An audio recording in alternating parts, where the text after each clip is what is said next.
War is a Racket by Major General Smedley Butler. Read by Dessalines. Chapter 1. War is a Racket. War is a racket. It always has been. It is possibly the oldest, easily the most profitable, surely the most vicious. It is the only one international in scope. It is the only one in which the profits are reckoned in dollars, and the losses in lives. A racket is best described, I believe, as something that is not what it seems to the majority of people. Only a small inside group knows what it is about. It is conducted for the benefit of the very few, at the expense of the very many. Out of war, a few people make huge fortunes. In World War I, a mere handful garnered the profits of the conflict. At least 21,000 new millionaires and billionaires were made in the United States during the World War. That many admitted their huge blood gains in their income tax returns. How many other war millionaires falsified their tax returns, no one knows. How many of these war millionaires shouldered a rifle? How many of them dug a trench? How many of them knew what it meant to go hungry in a rat-infested dugout? How many of them spent sleepless, frightened nights ducking shells and shrapnel and machine gun bullets? How many of them parried a bayonet thrust of an enemy? How many of them were wounded or killed in battle? Out of war, nations acquire additional territory if they are victorious. They just take it.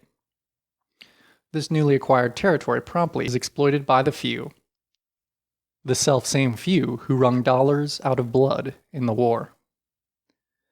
The general public shoulders the bill. And what is this bill? This bill renders a horrible accounting. Newly placed gravestones, mangled bodies, shattered minds, broken hearts and homes, economic instability, depression and all its attendant miseries, backbreaking taxation for generations and generations. For a great many years, as a soldier, I had a suspicion that war was a racket. Not until I retired to civil life did I fully realize it. Now that I see the international war clouds gathering, as they are today, I must face it and speak out. Again, they are choosing sides. France and Russia met and agreed to stand side by side. Italy and Austria agreed to make a similar agreement. Poland and Germany cast sheep's eyes at each other, forgetting for the nonce, one unique occasion, their dispute over the Polish corridor. The assassination of King Alexander of Yugoslavia complicated matters. Yugoslavia and Hungary, long bitter enemies, were almost at each other's throats. Italy was ready to jump in, but France was waiting. So was Czechoslovakia. All of them are looking ahead to war. Not the people, not those who fight and pay and die, only those who foment wars and remain safely at home to profit. There are 40 million men under arms in the world today, and our statesmen and diplomats have the temerity to say that war is not in the making. Hell's bells. Are these 40 million men being trained to be dancers? Not in Italy, to be sure. Premier Mussolini knows what they are being trained for. He, at least, is frank enough to speak out. Only the other day, Il Duce in International Conciliation, the publication of the Carnegie Endowment for International Peace, said, quote, "And above all, fascism, the more it considers and observes the future and the development of humanity quite apart from political considerations of the moment, believes neither in the possibility nor the utility of perpetual peace. War alone brings to its highest tension all human energy and puts the stamp of nobility upon the people who have the courage to meet it." End quote. Undoubtedly, Mussolini means exactly what he says. His well-trained army, his great fleet of planes, and even his navy are ready for war, anxious for it apparently. His recent stand at the side of Hungary in the latter's dispute with Yugoslavia showed that. And the hurried mobilization of his troops on the Austrian border after the assassination of Dollfuss showed it too. There are others in Europe, too, whose saber-rattling presages war, sooner or later. Herr Hitler, with his rearming Germany and his constant demands for more and more arms, is an equal, if not greater, menace to peace. France only recently increased the term of military service for its youth from a year to 18 months. Yes, all over, nations are camping in their arms. The mad dogs of in the Orient, the maneuvering is more adroit. Back in 1904, when Russia and Japan fought, we kicked out our old friends the Russians and backed Japan. Then our very generous international bankers were financing Japan. Now the trend is to poison us against the Japanese. What does the open door policy to China mean to us? Our trade with China is about 90 million a year. Or the Philippine Islands? We have spent about 600 million in the Philippines in 35 years. And we, our bankers and industrialists and speculators, have private investments there of less than 200 million. Then, to save that China trade of about 90 million, or to protect these private investments of less than 200 million in the Philippines, we would be all stirred up to hate Japan and go to war. A war that might well cost us tens of billions of dollars, hundreds of thousands of lives of Americans, and many more hundreds of thousands of physically maimed and mentally unbalanced men. Of course, for this loss, there would be a compensating profit. Fortunes would be made. Millions and billions of dollars would be piled up by a few munitions makers, bankers, shipbuilders, manufacturers, meat packers, speculators. They would fare well. Yes, they are getting ready for another war. Why shouldn't they? It pays high dividends. But what does it profit the men who are killed? What does it profit their mothers and their sisters, their wives and their sweethearts? What does it profit their children? What does it profit anyone except the very few to whom war means huge profits? Yes, and what does it profit the nation? Take our own case. Until 1898, we didn't own a bit of territory outside the mainland of North America. At that time, our national debt was a little more than $1 billion. Then we became internationally minded. We forgot, or shunted aside, the advice of the father of our country. We forgot George Washington's warning about entangling alliances. We went to war. We acquired outside territory. At the end of the World War period, as a direct result of our fiddling in international affairs, our national debt had jumped to over 25 billion. Our total favorable trade balance during the 25-year period was about 24 billion. Therefore, on a purely bookkeeping basis, we ran a little behind year for year. And that foreign trade might well have been ours without the wars. It would have been far cheaper, not to say safer, for the average American who pays the bills to stay out of foreign entanglements.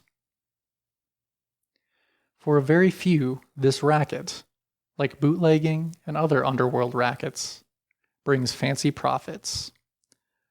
But the cost of operations is always transferred to the people, who do not profit. End of chapter 1.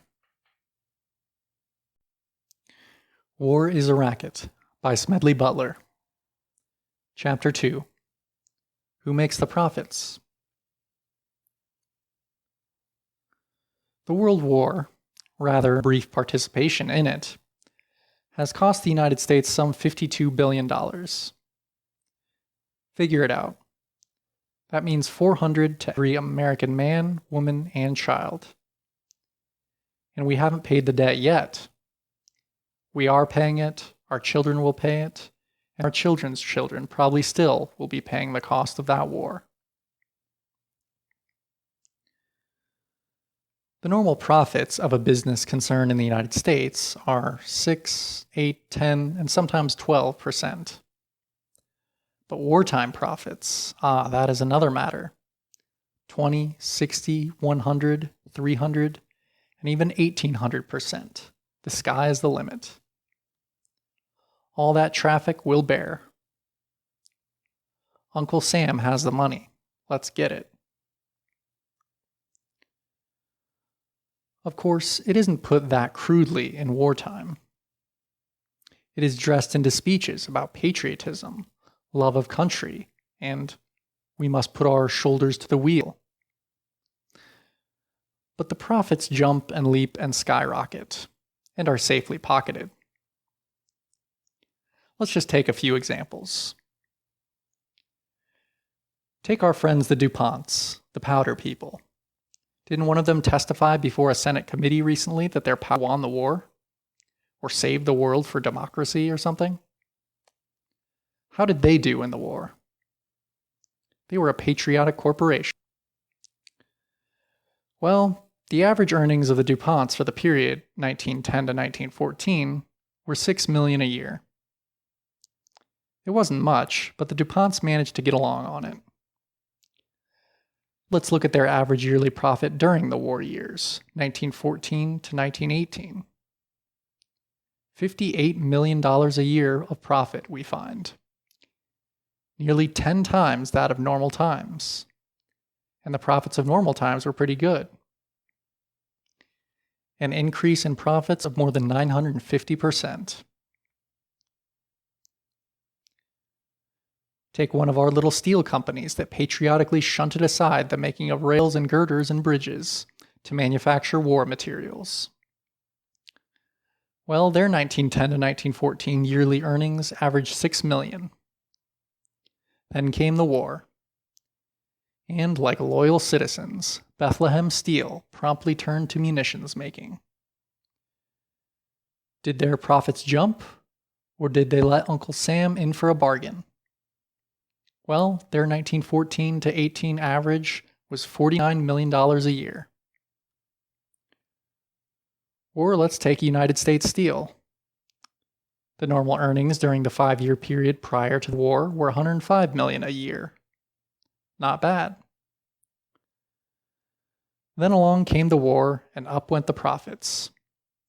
The average yearly profit from 1914 to 1918 was $240 million. Not bad. Some of the steel and powder earnings.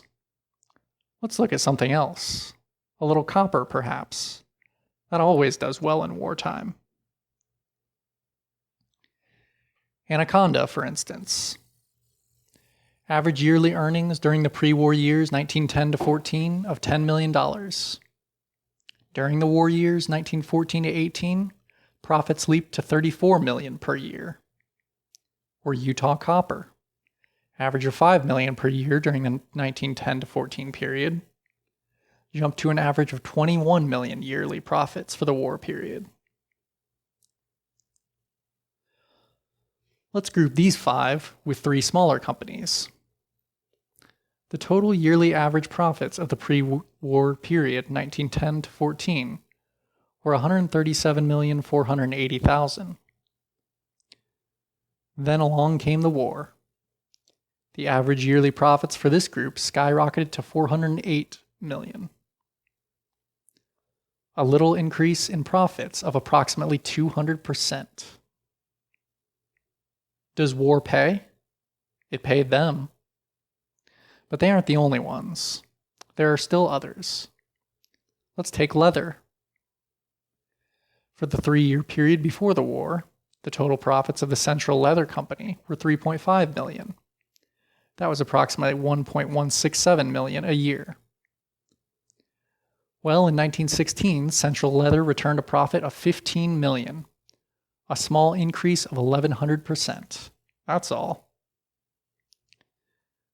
The General Chemical Company averaged a profit for the 3 years before the war of a little over $800,000 a year. Came the war, and the profits jumped to $12 million, a leap of 1,400%. International Nickel Company, and you can't have a war without nickel, showed an increase in profits from a mere average of $4 million a year to $73 million yearly. Not bad. An increase of more than 1,700%. American Sugar Refining Company averaged $2 million a year for the 3 years before the war. In 1916, a profit of $6 million was recorded. Listen to Senate document number 259. The 65th Congress, reporting on corporate earnings and government revenues. Considering the profits of 122 meat packers, 153 cotton manufacturers, 299 garment makers, 49 steel plants, and 340 coal producers during the war. Profits under 25% were exceptional. For instance, the coal companies made between 100% and 7.856,000% on their capital stock during the war. The Chicago Packers doubled and tripled their earnings. And let us not forget the bankers who financed the Great War. If anyone had the cream of the profits, it was the bankers. Being partnerships rather than incorporated organizations, they do not have to report to stockholders. And their profits were as secret as they were immense. How the bankers made their millions and their billions, I do not know, because those little secrets never become public, even before a Senate investigatory body. But here's how some of the other patriotic industrialists and speculators chiseled their way into war profits. Take the shoe people. They like war. It brings business with abnormal profits. They made huge profits on sales abroad to our allies. Perhaps, like the munitions manufacturers and armament makers, they also sold to the enemy. For a dollar is a dollar, whether it comes from Germany or from France. But they did well by Uncle Sam too. For instance, they sold Uncle Sam 35 million pairs of hobnailed service shoes. There were 4 million soldiers. 8 pairs and more to a soldier. My regiment during the war had only 1 pair to a soldier. Some of these shoes probably are still in existence. They were good shoes. But when the war was over, Uncle Sam has a matter of 25 million pairs left over, bought and paid for. Profits recorded and pocketed. There was still lots of leather left. So the leather people sold your Uncle Sam hundreds of thousands of McClellan saddles for the cavalry. But there wasn't any American cavalry overseas. Somebody had to get rid of this leather, however. Somebody had to make a profit in it. So we had a lot of McClellan saddles. And we probably have those yet. Also, somebody had a lot of mosquito netting. They sold your Uncle Sam 20 million mosquito nets for the use of the soldiers overseas. I suppose the boys were expected to put it over them as they tried to sleep in their muddy trenches, one hand scratching cooties on their backs and the other making passes as scurrying rats. Well, not one of these mosquito nets ever got to France. Anyhow, these thoughtful manufacturers wanted to make sure that no soldier would be without his mosquito net. So 40 million additional yards of mosquito netting were sold to Uncle Sam. There were pretty good profits in mosquito netting those days, even if there were no mosquitoes in France. I suppose if the war had lasted just a little longer, the enterprising mosquito netting manufacturers would have sold your Uncle Sam a couple of consignments of mosquitoes to plant in France, so that more mosquito netting would be in order. Airplane and engine manufacturers felt they, too, should get their just profits out of this war. Why not? Everybody else was getting theirs.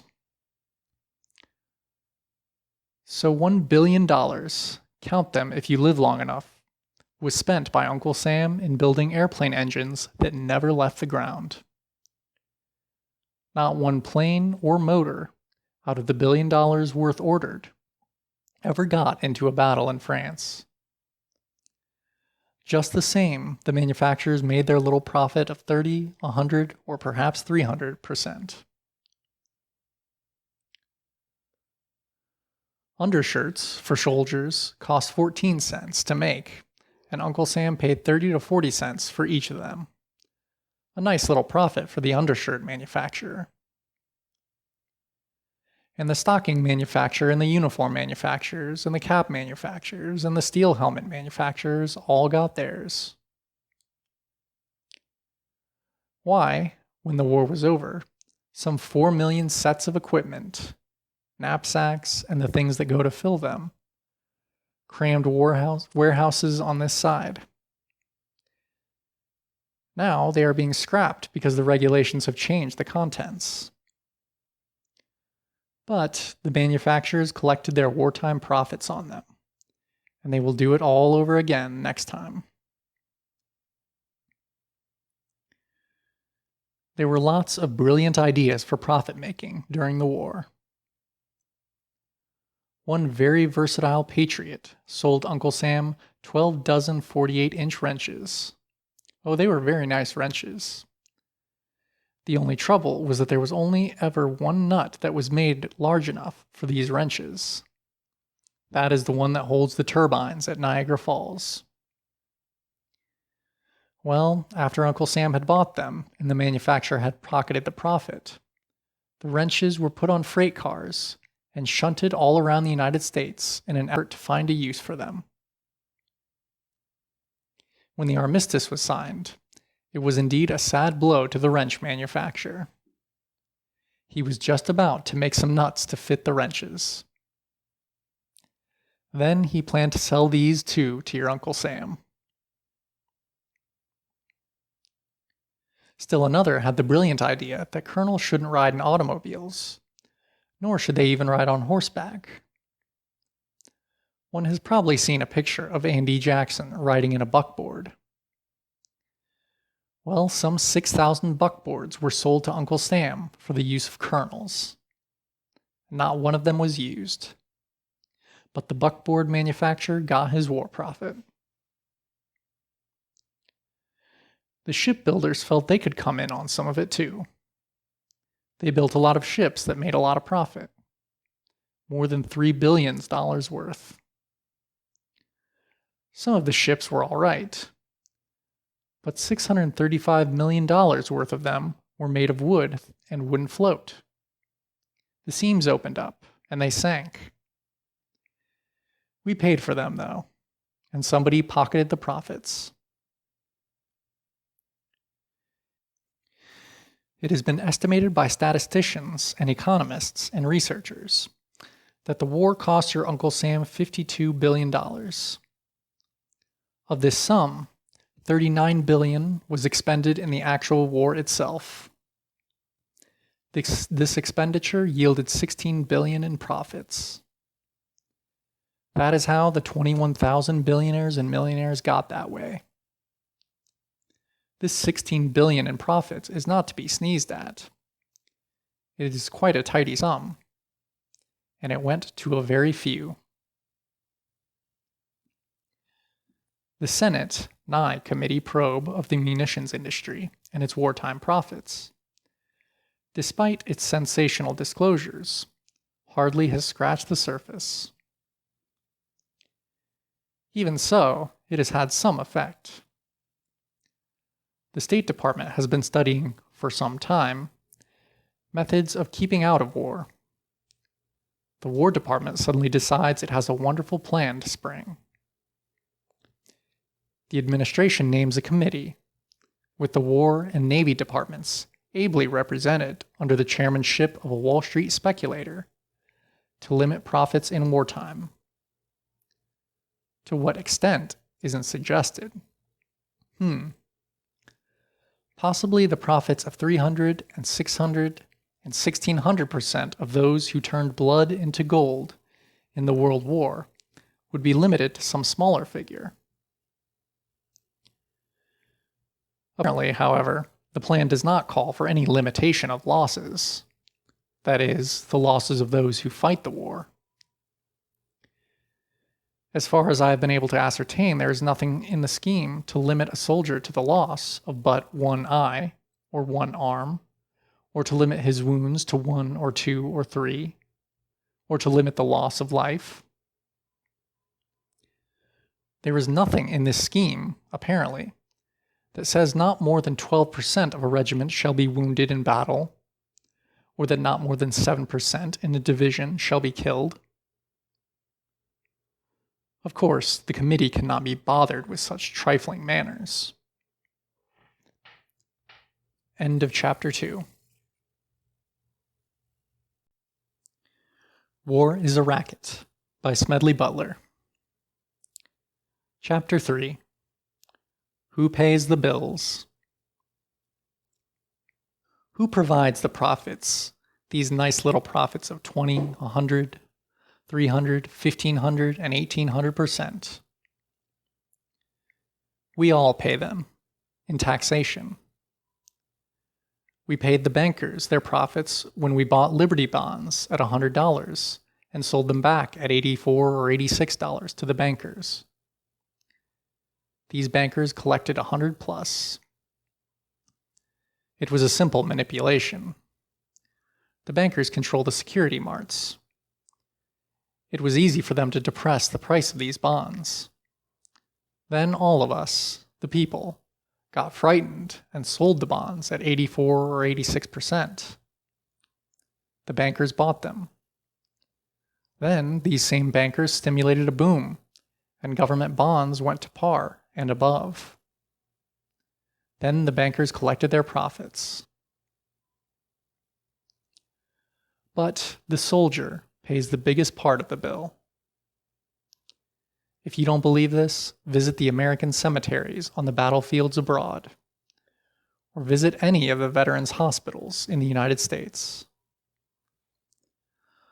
On a tour of the country, in the midst of which I am at this time writing, I visited 18 government hospitals for veterans.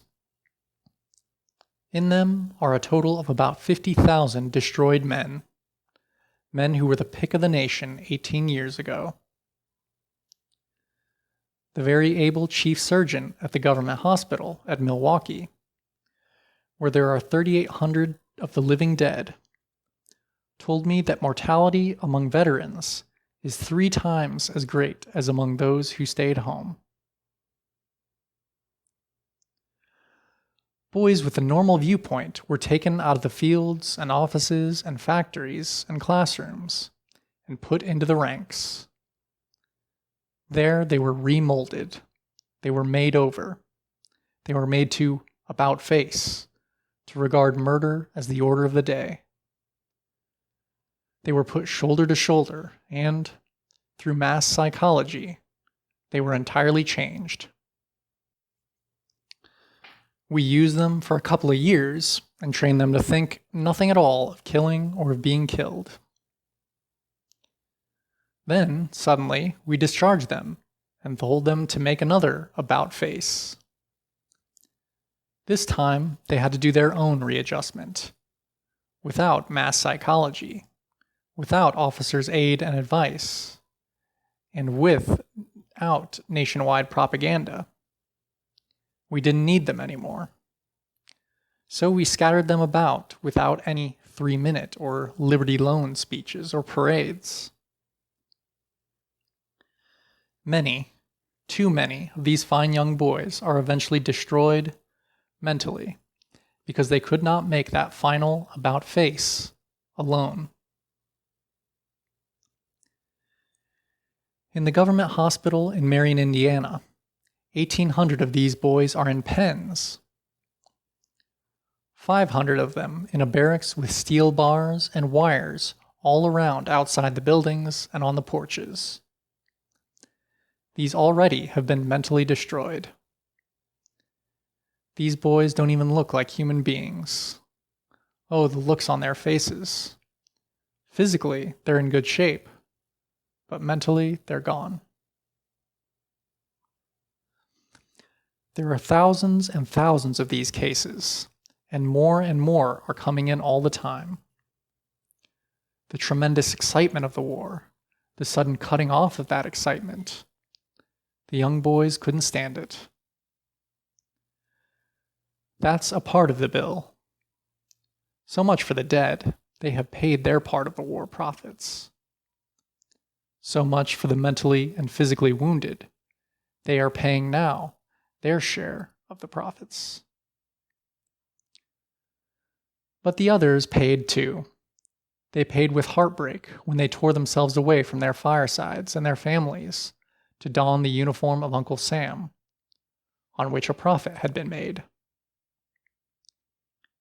They paid another part in the training camps where they were regimented and drilled while others took their jobs and their places in the lives of their communities. They paid for it in the trenches where they shot and were shot, where they were hungry for days at a time, where they slept in the mud and the cold and in the rain, with the moans and shrieks of the dying for a horrible lullaby. But don't forget, the soldier paid part of the dollars and cents of the bill too. Up to and including the Spanish-American War, we had a prize system, and soldiers and sailors fought for money. During the Civil War, they were paid bonuses, in many instances before they went into service. The government, or states, paid as high as $1,200 for an enlistment. In the Spanish-American War, they gave prize money. When we captured any vessels, the soldiers all got their share. At least they were supposed to. Then it was found that we could reduce the cost of wars by taking all the prize money and keeping it, but conscripting, i.e. drafting, the soldier anyway. Then soldiers couldn't bargain for their labor. Everyone else could bargain, but the soldier couldn't. Napoleon once said, quote, "All men are enamored of decorations. They positively hunger for them." So, by the developing of the Napoleonic system, the medal business, the government learned it could get soldiers for less money because the boys liked to be decorated. Until the Civil War, there were no medals. Then the Congressional Medal of Honor was handed out. It made enlistments easier. After the Civil War, no new medals were issued until the Spanish-American War. In the World War, we used propaganda to make the boys accept conscription. They were made to feel ashamed if they didn't join the army. So vicious was this war propaganda that even God was brought into it. With few exceptions, our clergymen joined in the clamor to kill, kill, kill. To kill the Germans. God is on our side. It is His will that the Germans be killed. And in Germany, the good pastors called upon the Germans to kill the Allies, to please the same God. That was a part of the general propaganda, built up to make people war conscious and murder conscious. Beautiful ideals were painted for our boys who were sent out to die. This was the, quote, war to end all wars. This was the, quote, war to make the world safe for democracy. No one mentioned to them, as they marched away, that their going and their dying would mean huge war profits. No one told these American soldiers that they might be shot down by bullets made by their own brothers here. No one told them that the ships on which they were going to cross might be torpedoed by submarines built within the United States patents. They were just told it was going to be a glorious adventure. Thus, having stuffed patriotism down their throats, it was decided to make them help pay for the war too. So we gave them the large salary of $30 a month.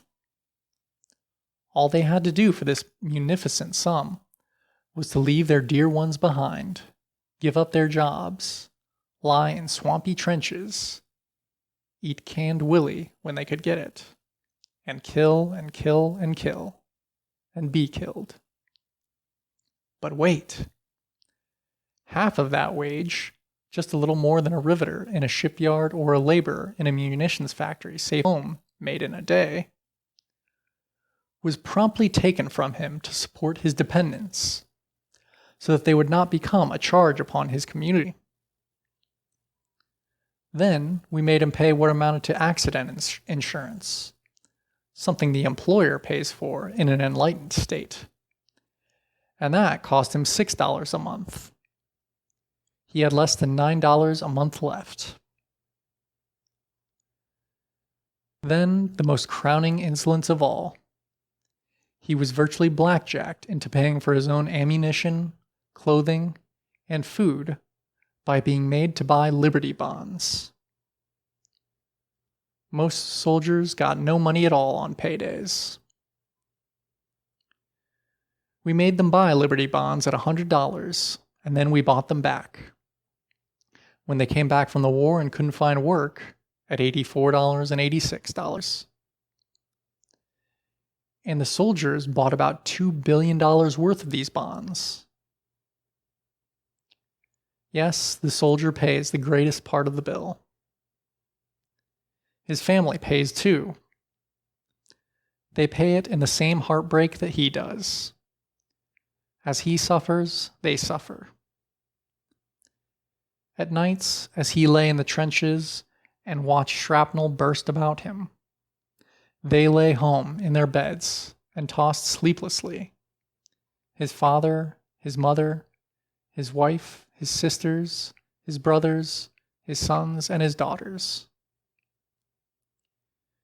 When he returned home minus an eye or minus a leg, or with his mind broken, they suffered too, as much as, and even sometimes more than he.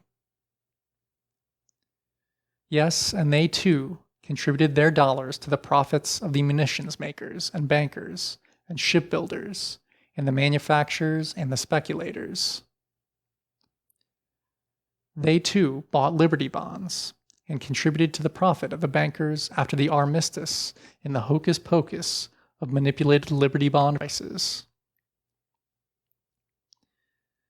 And even now, the families of the wounded men and of the mentally broken, and those who were never able to readjust themselves, are still suffering and still paying. End of chapter 3.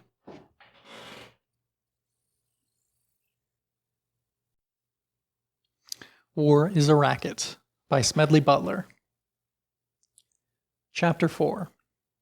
How to smash this racket. Well, it's a racket, all right. A few profit and the many pay. But there is a way to stop it. You can't end it by disarmament conferences. You can't eliminate it by peace parleys at Geneva. Well-meaning but impractical groups can't wipe it out by resolutions. It can be smashed effectively only by taking the profit out of war. The only way to smash this racket is to conscript capital and industry and labor before the nation's manhood can be conscripted. 1 month before the government can conscript the young men of the nation, it must conscript capital and industry and labor. Let the officers and the directors and the high-powered executives of our armament factories, and our munitions makers, and our shipbuilders, and our airplane builders, and the manufacturers of all the other things that provide profit in wartime as well, and the bankers and speculators be conscripted to get $30 a month, the same wage as the lads in the trenches get. Let the workers in these plants get the same wages, all the workers, all presidents, all executives, all directors, all managers, all bankers, yes, and all generals and all admirals, and all officers, and all politicians, and all government office holders. Everyone in the nation be restricted to a total monthly income not to exceed that paid to the soldier in the trenches. Let all these kings and tycoons and masters of business, and all those workers in industry, and all our senators and governors and majors pay half of their monthly $30 wage to their families, and pay war risk insurance and buy Liberty bonds. Why shouldn't they? They aren't running any risk of being killed, or of having their bodies mangled or their minds shattered. They aren't sleeping in muddy trenches. They aren't hungry. The soldiers are. Give capital and industry and labor 30 days to think it over, and you will find by that time there will be no war. That will smash the war racket. That and nothing else. Maybe I'm a little too optimistic. Capital still has some say. So capital won't permit the taking of the profit out of the war until the people, those who do the suffering and still pay the price, make up their minds that those they elect to office shall do their bidding, and not that of the profiteers.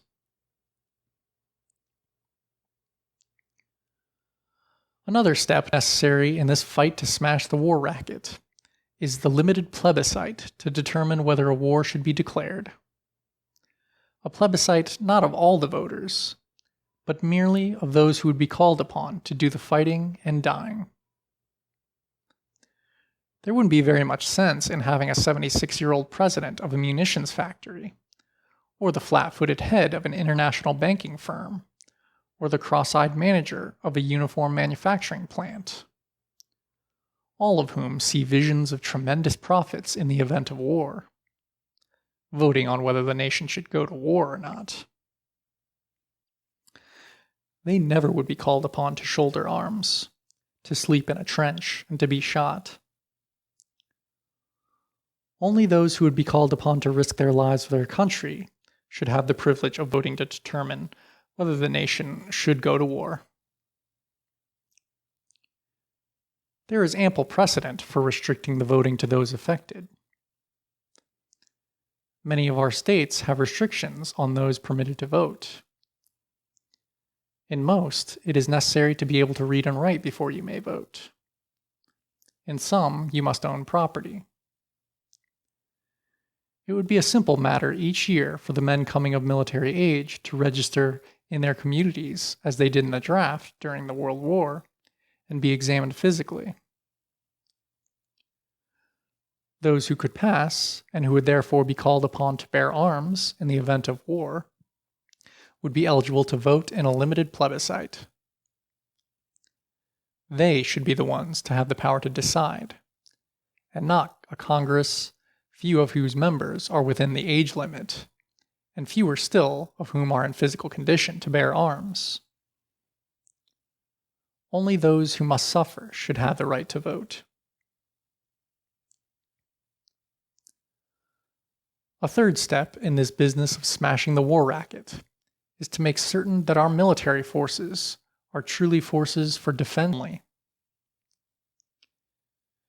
At each session of Congress, the question of further naval appropriations comes up.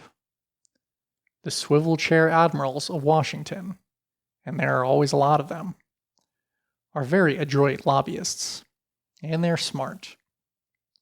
They don't shout that we need a lot of battleships to war on this nation or that nation. Oh no.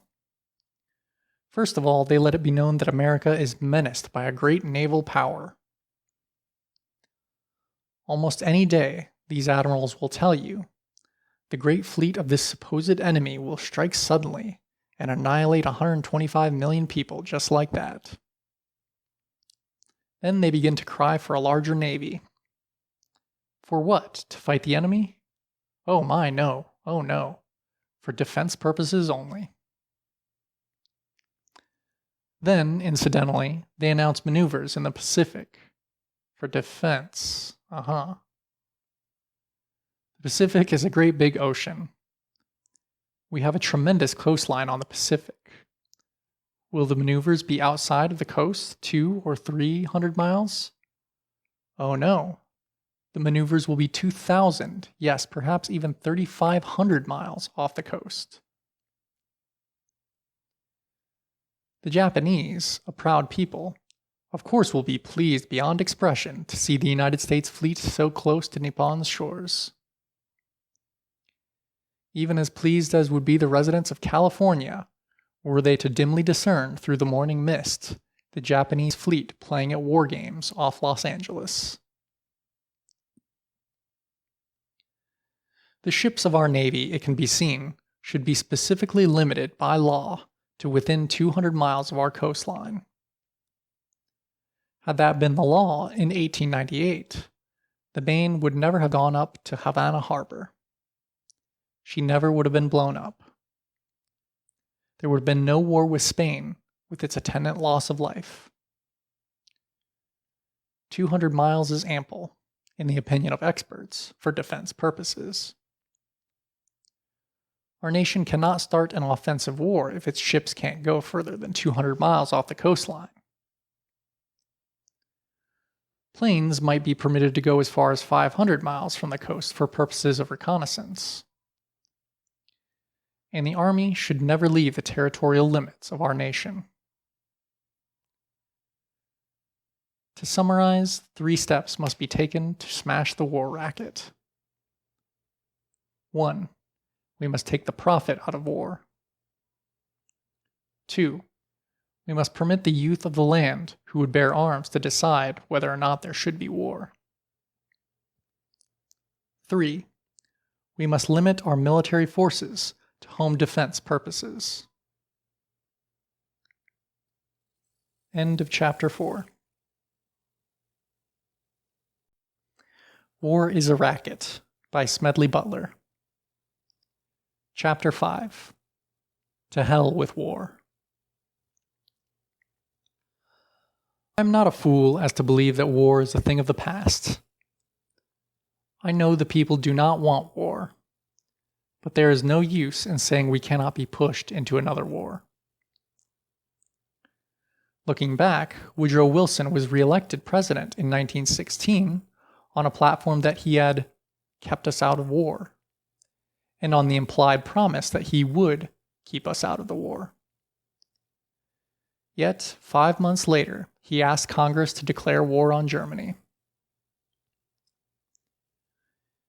In that 5-month interval, the people had not been asked whether they had changed their minds. The 4 million young men who put on uniforms and marched or sailed away were not asked whether they wanted to go forth to suffer and die. Then what caused our government to change its mind so rapidly? Money. An Allied commission, it may be recalled, came over shortly before the war declaration and called on the president. The president summoned a group of advisors. The head of the commission spoke. Stripped of its diplomatic language, This is what he told the president and his group. Beginning of quote. There is no use kidding ourselves any longer. The cause of the Allies is lost.